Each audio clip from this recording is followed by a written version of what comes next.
and then scale their business. So really reconciling from the passion and the best practices. How would you do that? Okay, thank you. Just to say that, because we often say this, right? It's the profile of the entrepreneurs, that you want their motivation, what it is that they want to do. And also the other thing is, as an entrepreneur, you have to go to run very fast against time, right? So you have to tackle this, but also implementing all those practices. So how do you reconcile this? So Fuad said something interesting earlier, and he said something about developing relationships and developing rapport. So, you know, when we look at businesses, we love the technology, but the number one sort of challenge that we've had over the years, particularly as a venture builder and in an early stage incubator, it's been around entrepreneurs that don't necessarily take the advice of those that have seen similar trajectories in the past and pathways. And so how we typically try to reconcile is that you can't actually change people, right? But there are people in this world, entrepreneurs, lovely ones, that are extremely coachable. And yes, they do want to pursue the passion, they do want to pursue that end goal, but they also know when to ask for advice and when to implement. So there's a company that we invested in last year. They're doing phenomenally well now. So in the first year to the second year, they doubled their revenue, and this is the third year of being on the market. They've 10x their revenue, and with that comes a lot of change. You know, they wanted to move even faster and do all kinds of things, but because we had a rapport that we had developed before we invested, and we set up these sort of weekly meetings, and then over time those became monthly meetings, and we created an environment where at any given point in time they could pick up the phone and speak to us, and vice versa as well.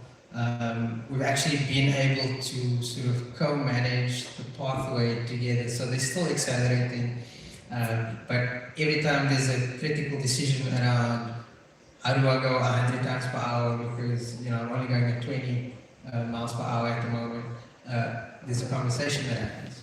Yeah. And then we sort of talk about what we've seen, what happens in this particular context when trying to do 100 miles per hour with this type of decision. And then, so that's sort of how we do it a lot of the time. It's personal relationships, ensuring that we have governance structures either through boards or advisory seats or just regular meetings where we can develop that rapport and help with decision making. We never make a decision on behalf of an entrepreneur. We give them advice, we tell them our perspective, and then it's up to them to implement it. And they can implement with us if they need to, but we certainly don't impose on the entrepreneurs. So that means through a lot of mentorship, right? So that means they have their idea, the passion, but you guide them, you structure them with the mentorship. Yeah. Exactly. Yeah. Something to highlight, like you said, people attitude is very important. Like, because you can teach people how to do engineering complex stuff, but you can teach them how to change their attitude. Like being an entrepreneur, you live in this volatile bubble. You gotta make sure you are flexible, you are willing to learn, you are willing to be coached by experienced VCs. It's to be open to that you don't know everything and you have to get coaching. It's just thinking about your comment. We often say that the most important challenge for an entrepreneur, especially for a startup, is that they tend to fall in love with their product or their innovation, right? Instead of letting the market fall in love with them. So that's not very simple. When you're in love with something, it's difficult to take advice and to take feedback. So maybe that's also an important point. So what would you do? Like, let's say if you meet entrepreneurs, they have a really good idea, but there are some changes that you think they need actually to implement. So how would you support them? Well, I'd say that as Vlad was saying, you know, it's very hard to change their behavior, and it's hard for people to take it because they see it as criticism, right? You are criticizing their idea, their baby. Right? Yeah, or they're like, what do you know about this? I'm the expert. Especially experts, technically. What you don't understand? You know, I'm a PhD in this, you don't understand this. Because they're so much focused on their solution, right? Yeah. On their innovation or product. And it's difficult. And, you know, you often have two kinds. You have those who are coachable, teachable, they're willing to take advice. And in any case, I mean, investors will never invest on one person. This is a myth. Like, oh, you know, you have this brilliant guy and I'm going to invest on his solution. Investors invest on a team. So if the founder doesn't have the skills or the abilities that are needed to run the company, then they might find, the investors will find those skills with you know, another team member. Yeah. So it's also about thinking in terms of team, not just in terms of one person. Yeah, good. Abdul or Nahla, want to add? For us, actually, this is the main. My voice is not saying, okay, that's closer. Actually, this was the main thing why we built Deep Minds. Deep Minds is to solve that kind of problems. In Deep Minds, we thought we have to systemize things, do agility and systemization. The fact that we take, first of all, we do validation. We thought about pillar system, where we do validation first. And we decide at the very first decision, we decide whether the person will be able to build the startup or not. And within this is why we believe in venture building in studios. This is not an accelerator, and this is not an incubator. This is a venture building studio, which is slightly different because we build the system, and this is some of the members of my system sitting there. Nobody's smiling, I don't know why, but now they're smiling. So all of them are sitting there. This is a system that we believe we take people and we need to build mini corporate. Because we like it or we don't, the corporate format is the most successful. This is what makes Chicago makes US, and USCS the corporate. And we need to build that mini corporate where they have all the help they need, a framework, system, and agility, be able to change very fast. This is the way we solve their problem.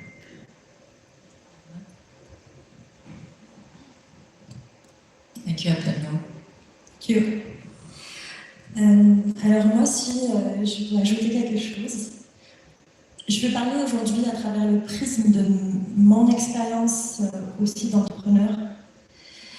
Alors selon moi, un entrepreneur doit avoir une vision, il doit savoir transmettre aussi sa passion pour ce qu'il entreprend, parce qu'il est là, il crée de la valeur, il a besoin de transmettre ce message, ce qu'il fait, quelle valeur il l'empêche de créer, qu'est-ce qu'il souhaite transformer.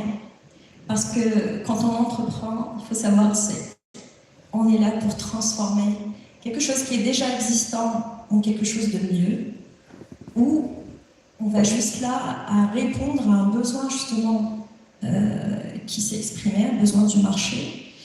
Et là, on devient en quelque sorte, on va essayer de trouver une solution. Et cette solution, elle n'est pas claire pour tout le monde. Donc, cette vision, déjà, il faut qu'on arrive à la transmettre. Cette clarté, il faut qu'on arrive à la transmettre. Il faut qu'on maîtrise un peu tous les process de la chaîne de valeur. Parce que entreprendre, c'est créer de la valeur, donc il y a un process, il y a une méthode à suivre. Et cette méthode, pour arriver à la mettre en œuvre, la première chose, c'est de savoir s'entourer. Et aussi de développer des compétences, selon moi. multiple, transversale. Ça veut dire que si on est amené à être leader, on doit développer des compétences qu'on appelle verticales pour pouvoir créer du lead et entraîner un groupe de personnes dans cette aventure. Et il faut qu'ils soient aussi motivés, voire plus que le leader à mener le projet jusqu'à son terme. Et pour ça, donc, il faut des compétences en leadership. Il faut être à l'écoute du marché, mais aussi à toutes les transformations. Si le marché aujourd'hui se transforme très vite, il faut être à l'écoute, bien entouré, faire beaucoup de veille. De la veille concurrentielle, de la veille juridique, au niveau du marketing aussi. Enfin, plusieurs skills et tout au mieux s'entourer de talents qui sont en mesure de nous aider justement à mettre en place ces process. Comme on dit, il faut croire au process, il faut les mettre, les établir assez tôt, choisir sa team bien dès le début. Et si on entreprend pour finir, plus particulièrement dans le secteur des nouvelles technologies, et qu'on souhaite transformer, on doit être non seulement très bon dans ce que nous faisons, avoir tout ça, donc une belle team, avoir toutes ces compétences, mais aussi aller très très vite. C'est-à-dire qu'il faut être bon et véloce en même temps. Et ça, c'est le défi, on va dire, de la plupart des startups d'aujourd'hui. Et je vous souhaite bien du courage. Thank you, Nana. Just maybe to translate that in English, so I think, correct me if I'm wrong, but Nana mentioned that one of the most important aspect for an entrepreneur is, first of all, to have a vision. And that vision is to create value, which is, okay, there is a pain point here on the market, and it's to solve that. But it's also where you need to build the entire skill sets to be able to develop that, but also being with the right team, right? Which is a challenge we can touch on this, because sometimes you can be very lucky at the beginning, and if you want to have a co-founder, and we know in startups, you may have a co-founder here, and then in 2 years later, there is some issue, and that's one thing too we can touch on the legal side of practices, as you were saying. So, but it's all these skill sets that you need to do this, and it's also, as you were saying, Nahla, which is you need to do this, but then at the same time, you need to be extremely fast, and that's the challenges, right? So as I was saying at the beginning, entrepreneurship is exciting, but it's a tough, you know, everyone has to realize that you're embarking on a very exciting, if you're successful, it's great, but it's very demanding in terms of time. We were talking, I mean, you touched on that, Nahla, on the practices, on, you know, methodology, which was good. So we talk about best practices here, where we say about, Fuhad, you were talking at the beginning of your presentation about the market, the team. So in startup, we often say, okay, if an investor wants to look at a potential opportunity, you have the 6 T's, right? The team, the technology, the time, traction, and the terms. And so what are effectively, when we talk about best practices for the audience here, so that when they leave, they say, okay, do I have a blueprint? What are we talking about? What do they have to follow? What is this? And Nahla did touch on that, on skills and the team, but what would you say? So the question is? So if you were to really define clearly those best practices, because we do talk about it, right? But if you were to list them as this order or this set of methodology, what is it? For the audience to, you know, really kind of coming up and say, I know now what I have to do. I can take a stab at it quickly, then maybe it's going to set the ground or level set a bit. I think some of the best practices, there is no, it's not written on rocks. There is no blueprint fits everything. Because each startup is different, each leader is different. Organically, we are different. The way we approach things, the way we see things is different. But this difference, we have to approach it with positive mindset. We should seek opportunities in each difficulty, right? It's all about the attitude. If you ask me to describe a successful leader, first, a good human. Second, a good storyteller.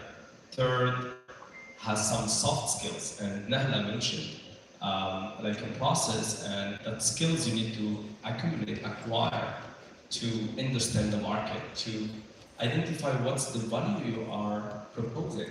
At the end of the day, if you don't bring value to the market, even if you have the smartest, the most complex technology, you go nowhere. Like, I think this mixture of being a good human, being a good storyteller, work on yourself, understand the market, the best ingredient, you get inspired from big leaders. For example, Steve Jobs used to grow global, but still like a good visionary. Like, and another thing I want to mention is a dream remains a dream. Everybody can dream, but if you keep your dream like as a dream and you don't like put it in action, you will never succeed. Like that, a good leader knows how to convert an idea into a process to a value to a story to bring it in front of our investors. It's hard to say that there's, like you said, like a very specific blueprint that somebody should follow, right? Because as investors go through the processes, they refine them, and one venture firm is going to have a completely different set of rules and processes around decisions that another will have, and then even within those teams, the people in those teams are going to value certain things differently. And then when you look at the different stages of investment, you know, it's pre-seed, pre-revenue is going to be viewed totally differently to the way a Series A company is going to be viewed. So it's hard to say that there's a very specific blueprint. I mean, you can look at all the YC stuff, and that'll give you an outline of the things that you need to work on. You know, so that when you do engage with investors, there's a high degree of success. But the thing that I personally look for in an entrepreneur is communication. You know, even the way, like when we engage, what is your energy like? You know, all the time I'm looking for signals. It allows me to understand how you engage with other human beings. Because everything you do from here on up is around human beings. You're going to manage teams, you're going to make sales to customers, you're going to find strategic advisors, you're going to work with mentors, you're going to create a board structure, you're going to have to influence the board structure. So everything, for me, when I look at founding teams or management teams, is like how well do you communicate, not just in person, but in writing as well. And then what's the narrative beyond that that you're sort of communicating with me? Thank you. Abdullah Mouloud, would you like to add?